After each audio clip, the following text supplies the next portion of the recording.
चलिए शुरू करते हैं आज देश विदेश की टॉप 50 बेहतरीन खबरों के सिलसिले में। इससे पहले कि आगे बढ़े, मैं आपसे कहना चाहूँगा, अगर आपने हमारे यूट्यूब चैनल को सब्सक्राइब नहीं किया है तो इसे सब्सक्राइब कर लीजिए ताकि आपको मिले हर लेटेस्ट अपडेट सबसे पहले। तो चलिए शुरू करते हैं आज की टॉप 50 बेहतरीन खबरें। प्रधानमंत्री नरेंद्र मोदी आज मेरठ में हजारों करोड़ का निवेश की विकास परियोजनाओं का उद्घाटन करेंगे। इन परियोजनाओं का उद्देश्य पश्चिमी उत्तर प्रदेश में इंफ्रास्ट्रक्चर और रोजगार को बढ़ावा देना है। सरकार का दावा है कि इससे क्षेत्रीय अर्थव्यवस्था मजबूत होगी, स्थानीय व्यापार और परिवहन को भी सीधा लाभ मिलने की उम्मीद है। कार्यक्रम में बड़ी जनसभा भी आयोजित की जाएगी। दिल्ली मेरठ नमो भारत कॉरिडोर और मेरठ मेट्रो परियोजना से यात्रा समय काफी कम होगा। रोजाना लाखों यात्रियों को तेज और आधुनिक परिवहन सुविधा मिलेगी। इससे दिल्ली एनसीआर की कनेक्टिविटी और बेहतर होगी। प्रदूषण कम करने में भी ये परियोजना मददगार मानी जा रही है। सरकार इसे भविष्य की शहरी ट्रांसपोर्ट मॉडल के रूप में देख रही है। कांग्रेस ने अमेरिका के टैरिफ फैसले के बाद भारत अमेरिका व्यापार समझौते पर सवाल उठाए। पार्टी ने सरकार से समझौते की शर्तों की समीक्षा करने की मांग की है। विपक्ष का कहना है कि भारत उद्योगों के हितों की सुरक्षा जरूरी है। सरकार का पक्ष है कि समझौता आर्थिक अवसर बढ़ाएगा। इस मुद्दे पर राजनीतिक बहस तेज हो गई है। केंद्र सरकार हाईवे टोल प्लाजा पर कैश भुगतान धीरे धीरे खत्म करने की योजना बना रही है। डिजिटल और फास्टैग आधारित भुगतान को पूरी तरह लागू किया जाएगा। इससे ट्रैफिक जाम कम करने का लक्ष्य रखा गया। यात्रियों को भी तेज और बिना रुके सफर का अनुभव मिलेगा। डिजिटल इंडिया मिशन को भी इससे बढ़ावा मिलेगा। राष्ट्रीय स्तर पर डिजिटल टोलिंग सिस्टम लागू करने की प्रक्रिया तेज कर दी गई है। नई तकनीक से वाहन की पहचान स्वतः होगी और टोल अपने आप कट जाएगा। इससे टोल चोरी और समय की बर्बादी कम होगी। सरकार इसे स्मार्ट ट्रांसपोर्ट सिस्टम की दिशा में बड़ा कदम मान रही है। मिजोरम राज्य स्थापना दिवस देश भर में सांस्कृतिक कार्यक्रम के साथ मनाया गया। राज्य की परंपरा और विरासत का प्रदर्शन हुआ। नेताओं ने विकास और शांति बनाए रखने का संदेश दिया। पूर्वोत्तर राज्यों के विकास पर केंद्र का विशेष फोकस भी दोहराया गया। केरल सरकार ने नेटिविटी कार्ड बिल को मंजूरी दे दी है। इसका उद्देश्य राज्य में मूल निवासियों की पहचान और सरकारी योजनाओं में प्राथमिकता देना है। विपक्ष ने कुछ प्रावधानों पर सवाल उठाए। सरकार का कहना है कि इससे प्रशासनिक व्यवस्था आसान होगी।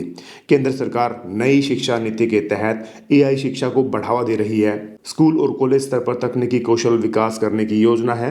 भविष्य की नौकरियों को ध्यान में रखकर पाठ्यक्रम तैयार किए जा रहे हैं। इससे छात्रों की डिजिटल क्षमता मजबूत होगी। इसके साथ शिक्षा मंत्री धर्मेंद्र प्रधान ने सोवरजिन एआई विजन पर जोर दिया। उन्होंने कहा कि भारत को अपनी स्वतंत्र एआई तकनीक विकसित करनी होगी। इससे डेटा सुरक्षा और तकनीकी आत्मनिर्भरता बढ़ेगी। सरकार रिसर्च और स्टार्टअप को समर्थन दे रही है। कई राज्यों में सरकारी योजनाओं का तेजी से डिजिटलीकरण हो रहा है। ऑनलाइन सेवाओं से आम जनता को सुविधा मिल रही है। दस्तावेज और प्रमाण पत्र अब डिजिटल रूप से उपलब्ध हो रहे। इससे भ्रष्टाचार और देरी कम करने की उम्मीद बताई जा रही है। भारत का विदेशी मुद्रा भंडार रिकॉर्ड स्तर पर पहुंच गया। ये देश की आर्थिक स्थिति का संकेत माना जा रहा है। मजबूत रिजर्व से रुपये को सहारा मिलता है। निवेशकों का भरोसा भी बढ़ा है। मैन्युफैक्चरिंग सेक्टर में सुधार से औद्योगिक उत्पादन बढ़ रहा है। मेक इन इंडिया पहल का असर दिखाई दे रहा है। नए निवेश और रोजगार के अवसर बन रहे हैं। अर्थव्यवस्था में सकारात्मक संकेत मिले। भारत अमेरिका अंतरिम व्यापार समझौता अप्रैल तक होने की संभावना जताई गई। दोनों देशों के बीच व्यापार बढ़ाने पर चर्चा जारी है। इससे निर्यात को फायदा मिलने की उम्मीद और उद्योग जगत इस पर नजर बनाए रखे हुए है। बिहार में बड़ा औद्योगिक निवेश एक्सपो आयोजित होने जा रहा है। सरकार निवेशकों को आकर्षित करने की कोशिश कर रही है। इससे राज्य में रोजगार बढ़ाने का लक्ष्य है। इंफ्रास्ट्रक्चर विकास पर भी जोर रहेगा। राजस्थान में निजी बस ऑपरेटरों ने हड़ताल की घोषणा की। किराया के नियमों को लेकर विवाद सामने आया। यात्रियों को परेशानी होने की आशंका है। सरकार और ऑपरेटरों के बीच बातचीत जारी है। अगली बड़ी खबरों के अंदर है भारत के पावर सेक्टर को आधुनिक बनाने के लिए नई पहल शुरू की गई। बिजली वितरण और उत्पादन में तकनीकी का उपयोग बढ़ेगा। इससे ऊर्जा दक्षता बेहतर होगी। ग्रीन एनर्जी को भी इससे बढ़ावा मिलेगा। अब चलते हैं सोने की कीमतों की तरफ, जिनमें सोने की कीमतों में लगातार मजबूती देखी जा रही है। निवेशक सुरक्षित निवेश की तरफ गोल्ड की ओर बढ़ रहे हैं। वैश्विक आर्थिक अनिश्चितता इसका बड़ा कारण मानी जा रही है। व्यापार में इसकी मांग भी बढ़ी है।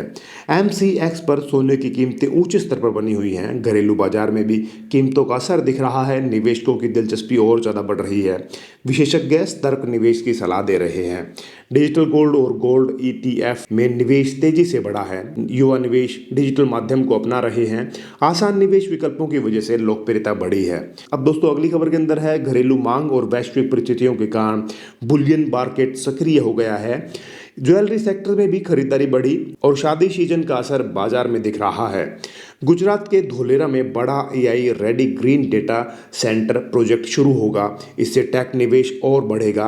भारत को डेटा हब बनाने की दिशा में ये बहुत अहम कदम माना जा रहा है। भारत एआई क्षेत्र में वैश्विक नेतृत्व की ओर बढ़ रहा है, क्योंकि आने वाला भविष्य एआई का है। इसीलिए अंतर्राष्ट्रीय टेक कंपनियों के साथ इसका सहयोग बढ़ा है। सरकार रिसर्च और इनोवेशन को बढ़ावा दे रही है। आईआईटी इंदौर ने हेल्थ और कृषि के लिए एआई समाधान पेश किया। इससे किसानों और मेडिकल सेक्टर को लाभ मिल सकता है। तकनीक के जरिए उत्पादन बढ़ाने पर भी इसका जोर रहा है। एल&टी और नवीडिया की साझेदारी पर एआई इंफ्रास्ट्रक्चर मजबूत होगा। हाई परफॉर्मेंस कंप्यूटिंग क्षमता बढ़ेगी। उद्योगों में ऑटोमेशन तेज होगा। आईआईटी बीएचयू ने नैनो टेक्नोलॉजी और क्वांटम रिसर्च पर चर्चा हुई। वैज्ञानिकों ने भविष्य की तकनीकों पर विचार साझा किए। भारत रिसर्च क्षेत्र में आगे बढ़ने की कोशिश कर रहा है। एनआईटी त्रिची का प्रज्ञान 2026 टेक फेस्ट शुरू हुआ। छात्रों ने नई तकनीक परियोजनाएं प्रदर्शित की। देश भर के प्रतिभागियों ने हिस्सा लिया। दिल्ली के सरकारी स्कूलों में एआई आधारित स्मार्ट क्लासरूम शुरू किए गए। डिजिटल शिक्षा को बढ़ावा मिल रहा है और छात्रों को आधुनिकता सीखने का मौका मिल रहा है। माइक्रोसॉफ्ट ने 75 स्कूलों में एआई शिक्षक प्रशिक्षण कार्यक्रम शुरू किए। शिक्षकों को नई तकनीक सिखाई जाएगी। शिक्षा गुणवत्ता सुधारने का लक्ष्य रखा गया। कर्नाटक में केजी एडमिशन बढ़ने के नए सेक्शन खोले जा रहे हैं। शिक्षा विभाग ने अतिरिक्त संसाधन उपलब्ध कराए गए। अभिभावकों की भी इसमें मांग बढ़ी है। पंजाब बोर्ड परीक्षा में पेपर त्रुटि को लेकर विवाद बढ़ गया। छात्रों और अभिभावकों ने जांच की मांग की। शिक्षा विभाग ने जांच शुरू कर दी है। अब चलते हैं अगली खबर के ऊपर, जिसमें है दक्षिण भारत में भारी बारिश की चेतावनी जारी की हुई है। केरल और तमिलनाडु में सतर्कता बढ़ाई गई। प्रशासन ने लोगों को सावधान रहने को कहा है। कई राज्यों में गरज चमक और तेज हवाओं का अनुमान भी है। मौसम विभाग ने अलर्ट जारी किया है। किसानों को विशेष सावधानी की सलाह दी गई है। उत्तर भारत में तापमान धीरे धीरे बढ़ने लगा है। ठंड से राहत मिल रही है। मौसम में बदलाव का असर दैनिक जीवन पर दिख रहा है। हरियाणा एनसीआर क्षेत्र में कोहरा जारी है। यातायात प्रभावित हुआ। फ्लाइट्स और ट्रेन सेवाओं पर भी इसका असर दिख रहा है। बंगाल की खाड़ी में बने सिस्टम से मौसम में बड़ा बदलाव देखने को मिल रहा है। कई राज्यों में बारिश की संभावना बनी हुई। मौसम विभाग स्थिति पर नजर रखे हुए है।